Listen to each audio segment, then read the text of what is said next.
उद्धव बालासाहेब ठाकरे ने चुनाव आयोग से पार्टी में आंतरिक चुनाव करवाने या यथास्थिति बनाए रखने का अनुरोध किया है। हालांकि अभी तक चुनाव आयोग ने स्पष्ट रूप से इस पर कुछ भी नहीं कहा है।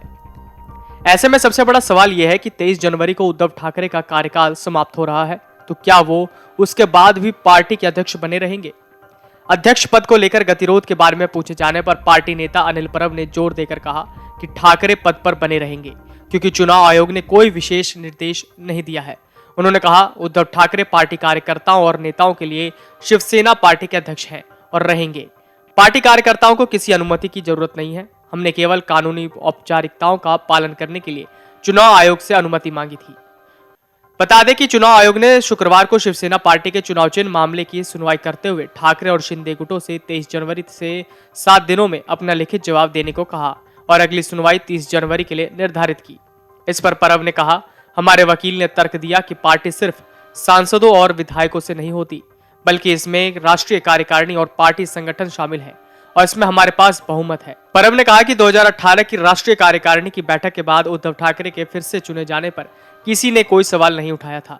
उन्होंने कहा, अब अचानक शिंदे गुट के पार्टी छोड़ने के बाद वो सवाल उठा रहे हैं। उन्होंने कहा कि शिवसेना के संविधान में मुख्य नेता पद का कोई प्रावधान नहीं है, तो सीएम एकनाथ शिंदे का खुद को उस पद पर चुना जाना अमान्य और असंवैधानिक है। पार्टी में कोई फूट नहीं है और धनुष बाण का चिन्ह और पार्टी का नाम हमारे पास रहेगा। दूसरी ओर शिंदे गुट के वकील निहार ठाकरे ने दिल्ली में मीडिया को बताया कि इससे चुनाव आयोग के सामने तर्क दिया कि ये असली शिवसेना है, क्योंकि अधिकांश निर्वाचित प्रतिनिधि इसके साथ हैं।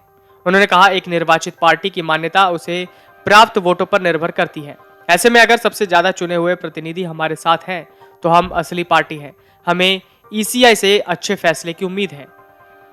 मुंबई में शिवसेना के विधायक आदित्य ठाकरे ने चुनाव आयोग की सुनवाई की लंबी प्रक्रिया पर गुस्सा व्यक्त किया। उन्होंने कहा, शिवसेना हिंदू हृदय सम्राट शिवसेना प्रमुख बालासाहेब ठाकरे और पार्टी अध्यक्ष उद्धव ठाकरे और सभी शिव सैनिकों की है।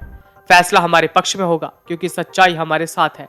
लेकिन असंवैधानिक सीएम और सरकार कब तक चलेगी? महाराष्ट्र में जब से सत्ता परिवर्तन हुआ है और मुख्यमंत्री की कुर्सी पर एकनाथ शिंदे बैठे हैं, शिवसेना नाम को लेकर वर्चस्व की एक अलग लड़ाई शुरू हो गई है। इस लड़ाई में सबसे बड़ा विवाद इसी बात को लेकर है कि असल शिवसेना किसकी है।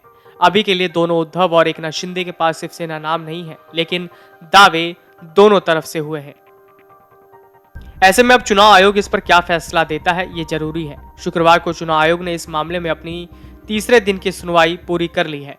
चुनाव आयोग ने दोनों ही पक्षों को 23 जनवरी तक लिखित जवाब दाखिल करने को कहा, यानी कि अभी भी कोई फैसला नहीं हुआ है। Video desk अमरउजाला.com। डाउनलोड करें अमर उजाला ऐप और पाएं खबरें लगातार।